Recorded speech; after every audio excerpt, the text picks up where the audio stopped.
नमस्कार दोस्तों, कथा निधि चैनल पर आपका स्वागत है। कथा निधि चैनल पर आज हम एक बहुत ही हृदय स्पर्शी कहानी सुनने वाले हैं जिसका शीर्षक है माँ। आपको कहानी कैसी लगी यह कमेंट करके जरूर बताइएगा। तो चलिए कहानी शुरू करते हैं। सुबह के 8 बजे थे। सुबोध ऑफिस के लिए निकल रहा था। निकलते निकलते माँ से बोला, माँ, आज शाम को मेरे कुछ खास दोस्त अपने घर खाना खाने आने वाले हैं। उनकी जिद है कि वो आज तुम्हारे हाथ का ही खाना खाएंगे, तो आज बहुत बढ़िया खाना बना लेना माँ। शाम को मैं आऊँगा तो वो सब मेरे साथ ही आएंगे। उमा देवी बोली, ठीक है बेटा। कितने लोगों का खाना बनाना है सुबोध? माँ, हम 5-6 लोग रहेंगे। लेकिन माँ देखो, घर में कितना पसारा पड़ा हुआ है। मेरे दोस्त घर पे आएंगे तो वे क्या बोलेंगे? तो माँ, एक काम जरूर कर लेना, पहले सब घर की साफ सफाई कर लेना, उसके बाद ही खाना बनाना। और हाँ माँ, ये बेकार सी साड़ी बदल लेना। मेरे दोस्तों के सामने इतनी बेकार साड़ी में मत आना। मेरे दोस्तों को क्या लगेगा, है ना? सोचेंगे कि मैं इतने बड़ी पोस्ट पे काम करता हूँ और मेरी माँ ऐसी बेकार साड़ी में रहती है घर में। उमा देवी धीरे से बोली, बेटा, मेरे पास तो केवल 2 ही साड़ियाँ हैं। ठीक है माँ, रागिनी की कोई एक आधी साड़ी पहन लेना, मैं उसको बोलता हूँ, वो देगी तुम्हें। और माँ, पूरे घर में तुम खांसती खांसती फिर रहे हो। तुम्हें इतनी समझ नहीं है क्या माँ कि मुंह पर हाथ रख के खांसना चाहिए? अच्छा लगता है क्या ये? सुबोध बहुत गुस्से में आ गया। वो कहते कहते इसी समय में उसकी पत्नी रागिनी वहां आ गई। उसे तो जैसे मौका ही मिल गया उसकी सासू माँ को ताना मारने का। यही बात तो मैं बार बार इनको बता बता के थक गई हूँ। घर में छोटा बच्चा है लेकिन पूरे घर में खांसती खांसती घूमती रहती है। इन्हें इतना भी नहीं समझता कि खांसते हुए कम से कम मुंह पर हाथ तो रख ले। कि बेटा, मैंने तो सुबोध तुम्हें कितनी बार कहा कि मुझे डॉक्टर क्या ले चल, या फिर मुझे ही कुछ पैसे दे दे, दवा ले आऊं मैं। सुबोध कहने लगा, अच्छा ठीक है माँ, आज तुम्हें रागिनी ले जाएगी डॉक्टर के पास, और हाँ, दवाई भी लेते आना। लेकिन रागिनी विरोध करने लगी, अजय, इन्हें कुछ नहीं हुआ है। इन्हें खांसी तो इनके खान पान की वजह से आती है। रोज कुछ न कुछ खटाई खाती रहती है और फिर खांसती रहती है। ये ऐसे खट्टे मीठे खाने की चीजें खाना बंद कर देंगी तो इनका खांसी भी अपने आप बंद हो जाएगी। सुबोध भी रागिनी की बात पर सहमत हो गया और रागिनी से बोला, आज दोपहर में मेरा एक बड़ा ही इम्पोर्टेंट पार्सल आने वाला है, ठीक से लेके रखना। और हाँ, ऐसे तो मेरे दोस्तों को मेरी माँ का हाथ का खाना ही खाना था, लेकिन देख रहा हूँ माँ की तबीयत ठीक नहीं है और माँ को इस स्थिति में मेरे दोस्त देखेंगे तो वो मुझे ही नाम रखेंगे। इससे तो बेहतर है कि तुम ही खाना बना लेना रागिनी। 5-6 दोस्त आएंगे मेरे, बढ़िया सा खाना बनाना। इस पे रागिनी चढ़ गई, बोली, आज तो मुझे शॉपिंग करने जाना है और शाम को मेरी पार्टी है, आज तो मुझे बिल्कुल टाइम नहीं है। सुबह उसको लाड़ लड़ाते हुए बोला, अरे, एक दिन शॉपिंग के लिए नहीं गई तो क्या हो जाएगा, कल चले जाना। आज के दिन बढ़िया खाना बना के रख दो। मैं तो ऑफिस जा रहा हूँ, मुझे देर हो रही है। इतना क्या क्यों? सुबोध ऑफिस के लिए चला गया। लेकिन रागिनी के गुस्से का पारा चढ़ गया। जैसे ही सुबोध ऑफिस गया तो वो अपनी सासू माँ पर टूट पड़ी। कुछ काम करना न पड़े इसके लिए आप खांसी का नाटक करती रहती है। जानती हो सब, आपको दूसरा कोई तो काम है नहीं तो खाना बना लेती। ऐसे भी तो सारे दिन भर बिस्तर पे लेटी पड़ी रहती है, आराम करती रहती है, फोकट की रोटी खाती रहती है।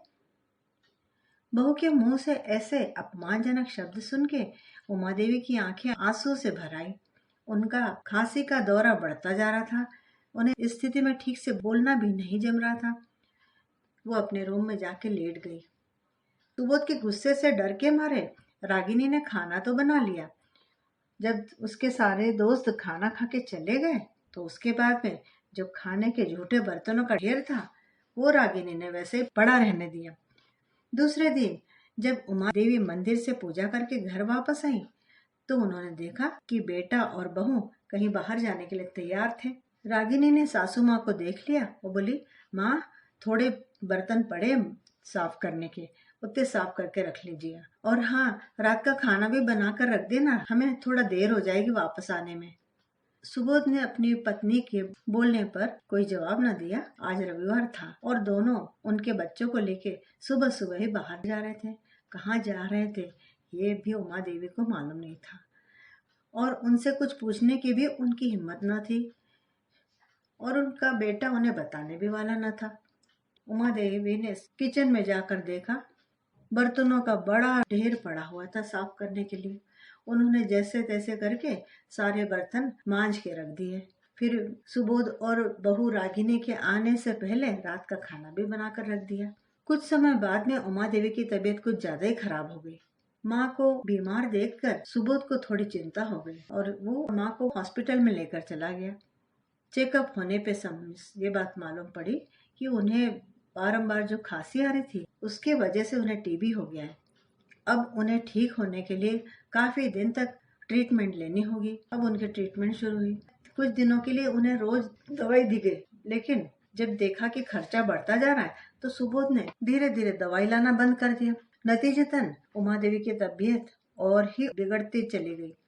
5 साल पहले उमा देवी ने बहुत ही खुशी से रागिनी को अपने घर की बहू बनाकर लाया था, लेकिन रागिनी ने घर आते ही घर का सारा वातावरण ही बदल डाला। घर में आते ही वह सबके ऊपर रौब जमाने लगी और सुबोध तो उसके मोहपाश में ऐसा बंध गया कि जो वो कहती वह उसी की बात सुनता। सुबोध पहले ही अपनी माँ की कदर नहीं करता था। रही सही कसर बहू रानी रागिनी ने पूरी कर दी। रागिनी पूरा घर अपने इच्छा के अनुसार चला रही थी।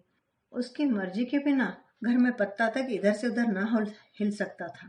इधर उमा देवी की स्थिति घर में अटाले के जैसी हो गई थी। जब लड़का इनका आदर नहीं करता था तो बहू से वो क्या उम्मीद कर सकती थी। सुबोध अपनी माँ को किसी भी समय जो उसके मन में आता वो बोल देता था। वह उनका मान सम्मान बिल्कुल भी नहीं रखता था। इस वजह से रागिनी भी उनके सिर पर बैठ गई। सुबोध की शादी से पहले घर में काम करने के लिए बाई आती थी, जो कि घर में झाड़ू पोछा बर्तन कपड़े सब साफ सुफ करके जाती थी। लेकिन जैसे ही रागिनी घर में आई उसने सारा घर का खर्च अपने हाथ में ले लिया और फिर पहला काम उसने ये किया कि बाई को छुट्टी दे दी। वो सोचती थी जब घर में सासू माँ है, नौकरानी रखकर उसे पैसे देना तो गैर जरूरी है, वो भी तो मुफ्त की रोटी ही खा रही है। एक शाम सुबोध और रागिनी घूम घाम कर जब वापस आए और खाना खाने बैठे तो खाना खाते ही सुबोध जोर से चिल्ला पड़ा, माँ ये क्या बना के रखा है? सब्जी में मसाला कितना कम है। कैसा खाना बनाती हूँ माँ तुम? क्या तुम खाना नहीं बना सकती ठीक से? इससे अच्छा होता तो कि हम बाहर ही खाना खा के आ जाते। दिन भर इतना खटता किसके लिए हूँ मैं? ये टेस्टलेस खाना खाने के लिए? उमा देवी बहुत घबरा गई। वो कुछ भी बोले बिना चुपचाप अपने कमरे में आके बैठ गई। वो मुंह निशब्द रोने लगी। वो रागिनी बहू से क्या बोलती जब खुद का बेटा ही इस तरह का निकला। उमा देवी का सारा जीवन इसी तरह दुखों से भरा बीता था। उनके पीहर में वो 5 बहनों में सबसे बड़ी थी। उनके पीठ पे 4 बहनें हुई, इसलिए घर के सब लोग उन्हें अभागी कहते थे। एक एक बहन जैसे जैसे पैदा होती गई ऐसे ऐसे उनकी दादी खूब रोती, कहती आखिर घर का नाम तो लड़का ही चलाता है, वंश तो घर के लड़के से ही चलता है। घर में 5-5 लड़कियों को देखकर उनकी दादी का मन रोजाना दुखता रहता। उन्हें लगता इन सारी लड़कियों की जल्दी से जल्दी शादी हो जाए, ये अपने अपने घर चली जाए तो वे और उनका बेटा इन सब के भार से मुक्त हो जाए। उमा देवी को पढ़ने की बड़ी लगन थी। वो चाहती थी कि वो खूब पढ़े और अपने पांव पे खड़ी हो, लेकिन आर्थिक स्थिति का ऐसी न थी कि वो ज्यादा पढ़ पाती। इसलिए जल्दी ही उनके माँ बाप ने उनके लिए रिश्ते देखना शुरू कर दिया। लेकिन दहेज देने के लिए उनके पास में कुछ न था, इसलिए कई सारे रिश्ते देखने के बाद आखिर उमा देवी का विवाह उनकी उम्र से दुगनी उम्र वाले एक विधुर व्यक्ति के साथ कर दिया गया। विवाह के बाद जब उमा देवी अपने घर में आई तो देखा कि घर में और दुकान पर उनके देवर जेठ और उनकी देवरानी जेठानियों का राज्य था, अधिकार था। उनका सारा दिन घर के कामों में निकल जाता। उनकी देवरानी तक उनके ऊपर अपना हुक्म चलाती। ऐसा होने के बावजूद भी उमा देवी मन लगा के घर के सारे काम बड़ी खुशी खुशी कर लेती। घर में क्या चल रहा है, उमा देवी को क्या तकलीफ है, इससे उनके पति को कोई लेना देना न था। दुकान से उसकी कमाई का हिस्सा जो उसके हाथ में आता वो उससे ताश और जुआ खेलने में उड़ा देता। बावजूद इसके उमा देवी सोचती थी कि उनके पति देव का उन्हें काफी सहारा है। कुछ समय बीत गया, सुबोध का जन्म हुआ और कुछ वर्ष बीते उमा देवी के ससुर का भी निधन हो गया। अब घर में बड़े बुजुर्ग की रोक टोक न रहने से उमा देवी के पति का चाल चलन और बिगड़ता गया। अब उन्हें शराब पीने की भी लत लग चुकी थी। शराब पीकर आते और उमा देवी को खूब मारपीट करते। अत्यधिक शराब की वजह से उनके पति की तबीयत भी बिगड़ने लग गई। बिगड़ती तबीयत पर डॉक्टर ने उन्हें शराब पीने से मना किया, लेकिन फिर भी उन्होंने शराब पीना छोड़ा नहीं। परिणामतः उनका लिवर खराब होता गया और आखिर इसी बीमारी में उनका निधन भी हो गया। उमा देवी कम उम्र में ही विधवा हो गई। अब तो वो एक एक पैसे के लिए उन्हें दूसरे का मुंह देखना पड़ता। लाचार होकर उन्होंने अपने देवर जेठ इन लोगों से दुकान में अपना हिस्सा मांगा, तो उन्होंने हिस्से तो दिए नहीं बल्कि उन्हें धक्के देकर घर से बाहर कर दिया। उमा देवी पढ़ी लिखी तो थी नहीं, इसलिए उन्हें किसी अच्छी नौकरी का तो मिलना असंभव ही था। आखिर पेट पालने के लिए उन्होंने लोगों के घर में काम करना शुरू कर दिया। कुछ समय बाद में उनकी किसी दयावान मालकिन ने एक स्कूल में उन्हें सेविका का काम लगवा दिया। स्कूल में ही एक कमरा उनको रहने के लिए दे दिया गया और सुबोध को भी उस स्कूल में फ्री एडमिशन मिल गई। उसकी आधी फीस भी माफ कर दी गई। अब उमा देवी अपने बेटे सुबोध का अच्छी तरह से लालन पालन करने लगी। स्कूली शिक्षा पूरी होने के बाद में सुबोध का कॉलेज शुरू हुआ।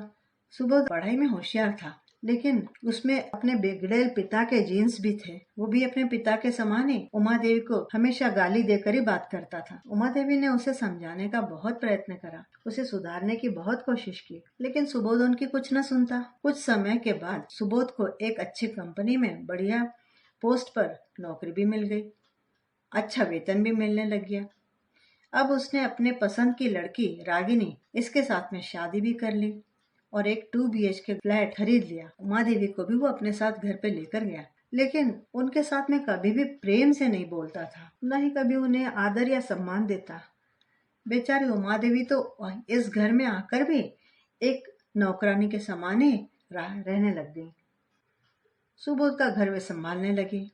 सुबोध उनसे ठीक से कभी बोलता नहीं, लेकिन उसके घर में उन्हें 2 समय का खाना जरूर मिल रहा था। रागिनी के आने के बाद तो उनकी स्थिति और भी बिगड़ गई, लेकिन वो जाती तो कहाँ जाती। आखिर उन्हें रहना तो इसी घर में था। उनके पीहर में भी तो कोई था नहीं। सभी बहनें उनसे छोटी थी और उनके भी सबके विवाह हो चुके थे। उनके घरों में तो जाकर वो रह नहीं सकती थी। हालांकि वे सब अपने अपने घरों में बड़ी खुश थी। उमा देवी के माता पिता कब के ये जगत छोड़ के जा चुके थे। उमा देवी की तबीयत देखते देखते बहुत बिगड़ती जा रही थी। बावजूद इसके उनसे जितना जमता घर के काम वे करती रहती। जब उनसे ना होता तो जाकर बिस्तर पर लेट जाती और फिर कुछ समय बाद उठ के फिर कुछ काम करने लगती। जब भी वे बेड पर लेटती, उन्हें देखकर रागिनी को खूब गुस्सा आता। रागिनी को लगता कि सासू माँ के बीमारी की वजह से उनका खर्चा बढ़ता जा रहा है। वह सोचती कि जितने पैसे में सासू माँ की दवाइयाँ ट्रीटमेंट हो रही है, उतने में तो हम एक काम वाली मेड रख सकते हैं। तो एक संडे की दोपहर रागिनी अपने कमरे में सुबोध से बोली, सुबोध, मेरी छोटी बहन की एडमिशन इस निजी शहर में हो गई है, तो वो अब अपने ही साथ में रहेगी। तब वो कहाँ रहेगी जब तुम्हारी माँ यहाँ पर है? तो ज्यादा तो बेहतर होगा कि तुम माँ को वृद्धाश्रम में भेज दो। वहाँ उनके साथ में उन्हें अपने बराबरी के लोग मिलेंगे, वो खुश रहेंगी वहाँ पे। वैसे भी अपना घर तो 2 BHK है, इसमें हम सब कैसे रह पाएंगे? और दिन भर तो तुम्हारी माँ खांसती रहती है। अपने बच्चों को भी उनका इन्फेक्शन होने का डर है, तो क्यों ना हम उन्हें किसी वृद्धाश्रम में छोड़ दें। एक रूम हमारा उनकी वजह से अटका पड़ा है। अरे भाई, माँ को वृद्धाश्रम में कैसे छोड़ दे? मेरी कुछ तो उनके लिए ड्यूटी बनती है कि नहीं? देखो सुबोध, ज्यादा इमोशनल होने की जरूरत नहीं है, जरा प्रैक्टिकली सोचो तुम। सासू माँ कई कई दिन बीमार रहती हैं, घर का कोई काम वो कर नहीं पाती हैं और उनके दवाई और ट्रीटमेंट का खर्च अलग। अगर माँ का खर्चा कम हो जाए तो हम एक मेड रख लेंगे। मुझसे इतना सारा काम नहीं होता है। सासू माँ के लिए जितना भी हमारे ड्यूटी थी हम बहुत कर चुके हैं। अब हमारा भी तो परिवार है, हम उनके ऊपर ही सारा खर्चा करते रहेंगे तो हमारे परिवार को क्या करेंगे, हम कैसे देखेंगे? मुझे तो ऐसा ही लगता है सुबोध कि अब हम उनके ऊपर और ज्यादा खर्च करना बंद कर दे। तुम जरा प्रैक्टिकली सोचो, एक रूम उन्होंने अटका के रखी है और मेरे मायके के लोग आते हैं तो उन्हें ठहराने के लिए तो अपने पास जगह ही नहीं रहती है। अब मेरी बहन यहाँ पर आ रही है, मेरे पियर के लोग तो ये बोलेंगे ना कि शहर में बहन है, बड़ी बहन के रहते भी वो तुम्हारे लिए रहने की व्यवस्था नहीं कर पाती है। तुम कल ही अपनी माँ से बोलो कि सामान पैक करे और तुम उन्हें वृद्धाश्रम में छोड़कर ही आना। देखो सुबोध, मेरी बात मान लो तुम। आखिर सुबोध क्या करता? बोला ठीक है, तुम्हारा कहना भी सही है रागिनी, मैं इस बारे में कल माँ से बात करता हूँ। उमा देवी बाहर हॉल में बैठी थी और उन्हें बेटा और बहू का सारी बात सुनाई पड़ रही थी। सब सुन के उनके तो पैरों तले से जमीन ही निकल गई। उन्हें ये सारी बातें शॉकिंग लगी। सोचने लगी, मैं चली जाऊंगी वृद्धाश्रम में, लेकिन मेरे बेटे का घर मेरा नहीं है क्या? मेरा उसमें कोई हक नहीं है? रागिनी ऐसे कैसे कह सकती है कि मैं एक रूम अटका के बैठी हूँ? कितनी तकलीफें उठाकर मैंने अपने बेटे को इस लायक बनाया कि आज वह इस स्थिति में है। मैंने खुद कांटों पर चल के बेटे को अच्छा समतल रास्ता बना के दिया चलने के लिए। पितृहीन बेटे को कितनी मुश्किलें सहन कर करके आज उसे इस लायक बनाया। मेरे इतने सारे कष्टों का यही प्रतिफल मेरा बेटा दे रहा है। आज मुझे वृद्धाश्रम छोड़ के आने के बारे में बात कर रहा है। सोचते सोचते उमा देवी निशब्द आंखों से आंसू बहाती बैठी थी। उनका दिमाग में विचारों का चक्र चालू था। मेरे त्याग और तपस्या का यही फल मुझे मिलने वाला है। बेचारी उमा देवी लड़ती भी किससे? अगर अपना बेटा ठीक होता तब तो बहू से कुछ बोल भी लेती, और अगर अपना बेटा ठीक होता तो बहू की हिम्मत भी ना पड़ती कि वह उनके बारे में ऐसा सोचती, उनके लिए ऐसे शब्द निकालती मुंह से। रात को सब लोग सो गए, लेकिन उमा देवी की आंखों में नींद नहीं थी। रात भर वे अपने रूम में कुर्सी पे बैठी रही, रोती रही। सोचने लगी, अरे रूम खाली करनी है तो मुझे वृद्धाश्रम में क्यों भेजा जा रहा है? मैं हॉल में सो लेती। सोचते सोचते उन्हें जोर की खांसी आ गई। उन्हें लगा कि बेटा शायद उनके लिए थोड़ा गर्म पानी ला दे तो उन्हें थोड़ी राहत मिले। फिर सोचने लगी, कौन लड़का, किसका लड़का? अब वो मेरा लड़का रहा ही नहीं। दूसरे दिन सुबह जब सुबोध और रागिनी सोकर उठे तो उन्होंने देखा कि माँ भी उठी नहीं है। वे सोच रहे थे कि जब माँ की नींद पूरी हो जाएगी तो वे माँ को वृद्धाश्रम में छोड़ के आने के बारे में उनसे बात करेंगे। 1 घंटा हो गया, लेकिन उमा देवी अपने रूम से बाहर नहीं आई। इसलिए बेटे बहू ने जाकर आखिर उमा देवी के रूम का दरवाजा खोला। देखते क्या है, अंदर तो उमा देवी थी ही नहीं। वार्डरोब देखा, उसमें उनके कपड़े भी नहीं थे। दोनों सोचने लगे कि माँ आखिर गई तो गई कहाँ? कोई तो रिलेटिव्स है नहीं जिनके वहां वो जा सकती। सुबोध को माँ के बिस्तर पर दिखाई दिया कि पत्र पड़ा हुआ एक। सुबोध पत्र हाथ में लेके पढ़ने लग गया। पत्र में लिखा था, मेरे प्रिय सुबोध, बेटा हमेशा खुश रहना। मेरा बेटा और मेरी बहू मेरे बारे में क्या सोचते हैं ये मालूम पड़ने के बाद में भी न जाने क्यों मेरे मन से तुम्हारे लिए केवल आशीर्वाद ही निकल रहे हैं। मेरा अपना खून होने के बावजूद आज तुम मेरे लिए पराया हो गया। ये सब समझना इस जन्म में तो भी मेरे लिए असंभव है कि क्यों ऐसा हो गया। पता नहीं क्यों एक माँ वृद्ध होने के बाद उसी के बेटे और बहू पे बोझ बन जाती है। तुम मेरे भविष्य के बारे में सोच रहे हो, ये सब मैंने रात को सुन लिया, परंतु मेरी जिंदगी मुझे कैसी बितानी है इसके बारे में मैं तुम्हें निर्णय नहीं लेने दूंगी। मैं तुम्हारी माँ हूँ, कोई बेजान चीज नहीं कि जब तुम्हारी मर्जी हो उठाई और घर से बाहर फेंक दी।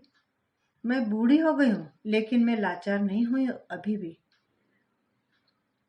मुझे विश्वास है कि मेरे चले जाने से तुम्हारे सिर का भार उतर जाएगा। भगवान तुम्हारा दोनों का भला ही करे। तुम्हारी दुर्भागी माता। पत्र पढ़ने के बाद में 2 मिनट के लिए सुबोध की आंखों में आंसू आ गए। उसे पश्चाताप भी हुआ, लेकिन केवल कुछ मिनटों के लिए। कुछ समय के बाद में रागिनी की बहन सीमा घर पहुंच गई और घर का वातावरण ऐसा हो गया जैसे कुछ हुआ ही नहीं था। रात तक सुबोध और रागिनी अपनी माँ को भूल तक चुके थे। उन्होंने खाना बाहर से मंगा लिया था और सब हंसते खिलखिलाते मजाक करते हुए खाने का आनंद ले रहे थे। उमा देवी अपने कपड़े और थोड़ा बहुत सामान लेके घर से निकल गई थी।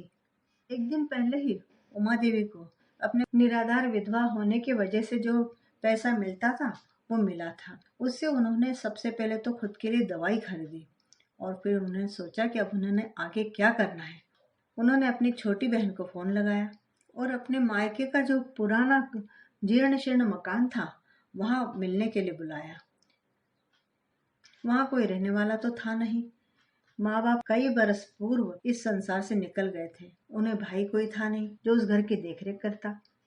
उमा देवी की बहन ने अपनी बाकी बहनों को भी मायके के घर पर बुला लिया। जब उमा देवी अपने घर में पहुंची तो वहां पहुंचकर ही उनकी आधी बीमारी तो ठीक हो गई। घर पर ताला था, ताला तोड़ के और फिर उन्होंने घर खोला। आज उमा देवी ने दीर्घ श्वास लिया। एक तरह से उन्होंने आजादी की सांस ली थी। उनकी बहनों ने उन्हें कहा भी हमारे घर पे चलो, कुछ कुछ समय हमारे घर पे रह के निकाल लो। लेकिन उनके सभी के घरों में उनके घर के बाकी लोग भी थे, इसलिए उमा देवी को किसी भी बहन के घर में रहना ठीक नहीं लग रहा था। आखिर वो घर और थोड़ी बहुत खेती थी उनके माता पिता की, तो सभी बहनों ने मिलकर वो उमा देवी के नाम पर कर दिया, जिससे कि उमा देवी तो अपने लिए कुछ काम कर सके। उनकी बहनों ने भी उनकी सहायता करने के लिए कुछ पैसे दिए उन्हें। उमा देवी ने पैसे तो ले लिए बहनों से, लेकिन मन ही मन तभी निश्चय कर लिया कि कुछ ही समय में वो अपना कुछ काम करेंगी और बहनों के पैसे उनको वापस जरूर कर देंगी। उमा देवी अब नियमित रूप से अपनी दवाई ले रही थी और गांव का शुद्ध वातावरण और तीसरी बात आजादी की सांस, तीनों बातों ने मिलकर उमा देवी की तबीयत धीरे धीरे ठीक होना शुरू हो गई। खेती का ज्ञान उमा देवी को बचपन से था, इसलिए उन्होंने कुछ मजदूर लगाकर खेती में काम करवाना शुरू कर दिया। कुछ अनाज भी अच्छा आने लग गया और उससे कमाई भी होने लगी।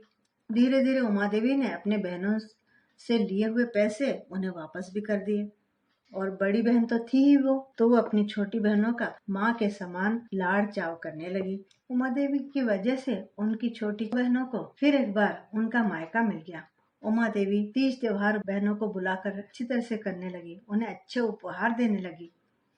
अब उमा देवी अपना खर्च निकालने के बाद में जो पैसा बचता उसे सामाजिक कार्यों में लगाने लगी। एक विधवा होने का दुख उनसे अधिक अच्छा कौन समझ सकता था, इसलिए वे विधवा और निराधार लोगों की मदद करने लग गई। उनके इस सामाजिक कार्य की उनके गांव में बहुत चर्चा रही। कई एक समाज सेवी संस्थाएं आगे बढ़कर उनको मदद करने लग गई।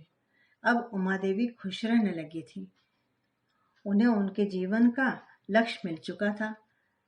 बेटे बहू की याद में अभी भी उनकी आंखें भीग जाया करती कभी कभी, लेकिन उन्होंने अपने को कमजोर नहीं पड़ने दिया। कुछ पैसा वो गांव के गरीब लड़कियों की शिक्षा के लिए भी देने लगी। वो चाहती थी कि कोई भी लड़की शिक्षा के अभाव में लाचार न बने आगे जाकर। जो दुख उन्होंने भुगता वैसा गांव की किसी और लड़की को न भुगतना पड़े। आज उमा देवी का समाज में बड़ा नाम है। उनके छोटी छोटी कोशिशों ने आखिर रंग लाया। एक दिन सुबोध ने जब न्यूज़पेपर खोला तो उसमें उसके माँ का फोटो था। माँ की लोकप्रियता और किसी व्यक्ति ने माँ के ऊपर एक लेख लिखा था। उसे पढ़कर उसको तो चक्कर ही आने लग गए। समाचार पत्र में ये भी लिखा था कि माँ का उनके ही शहर में सम्मान किया जाने वाला था। प्रोत्साहन स्वरूप एक बहुत बड़ी राशि भेंट की जाने वाली थी। सुबोध ने पत्नी रागिनी को भी खबर बताई। रागिनी कहने लगी, सुबोध, हम दोनों उनके बेटा बहू हैं। उनकी प्रॉपर्टी के भी असली वारिस तो हम ही हैं। प्रॉपर्टी के लालच में दोनों गांव पहुंच गए। गांव पहुंचने पर घर में उनके नौकर ने बताया कि उमा देवी तो किसी कार्यक्रम के उद्घाटन के लिए गई हुई है, कुछ समय बाद आएंगी। रागिनी और सुबोध ने देखा कि खेत में हरी हरी फसल लहला रही थी। देखकर दोनों चकित रह गए। माँ ने इतने कम समय में ये सब कैसे कर लिया। सुबोध और रागिनी को एक शौक अभी और लगना था। जब उन्होंने देखा कि माँ कार में बैठकर आ रही थी और शोफर कार ड्राइव कर रहा था। जब उमा देवी ने देखा अपने बेटा और बहू को तो एक पल के लिए तो उनके मन में ममता जाग गई, लेकिन फिर उन्होंने अपने आप को संभाल लिया। उन्होंने पूछा, सुबोध, यहाँ क्या करने आए हो तुम लोग? माँ, हम तुमको लेने आए हैं। तुम्हारे बिना हम रह नहीं सकते। हमें हमारे किए का बहुत पछतावा है माँ। हाँ माँ, रागिनी बोली, और आज हम आपको अपने साथी ले जाएंगे। हम आप अजनबी लोगों के बीच नहीं रहने देंगे। सुबोध भी आंखों में आंसू भर कर बोला, माँ, मैं अपने किए पर बड़ा शर्मिंदा हूँ माँ। अब तुम चलो, ये खेत घर सब मैं देख लूंगा। अब तुम अपने घर चलो, ये जिम्मेदारी मैं संभाल लूंगा माँ। मैं हूँ तो मेरी माँ को काम करने की क्या जरूरत है अब। उमा देवी हंस पड़ी। मुझे पैसे पैसे को तरसाने वाले तुम लोग, मेरी दवा के लिए तुम्हारे पास पैसा नहीं था, मुझे वृद्धाश्रम में छोड़ने चले थे। आज क्या देख के तुम लोग यहाँ आ गए, मैं क्या समझती नहीं। माँ हमें माफ कर दो, हम दोनों ही अपने किए पर बड़े शर्मिंदा हैं। अब हमें और शर्मिंदा ना करो माँ, चलो। आखिर थी तो उमा देवी उनकी माँ ही। उन्होंने उन्हें माफ कर दिया, लेकिन वे बोली कि अब शहर तो वो जाएंगी नहीं रहने, यहाँ रहेंगी जब तक अपनी जिंदगी है का काम में उनका मन लगा हुआ है, और बेटा बहू को जब इच्छा हो तो आकर रहकर चले जाए। बाकी प्रॉपर्टी के ऊपर अपनी नजरें ना रखे, वो तो उसका ट्रस्ट बना के जाएंगी। सुनकर सुबोध और रागिनी को बहुत बुरा लगा, लेकिन अब क्या हो सकता था।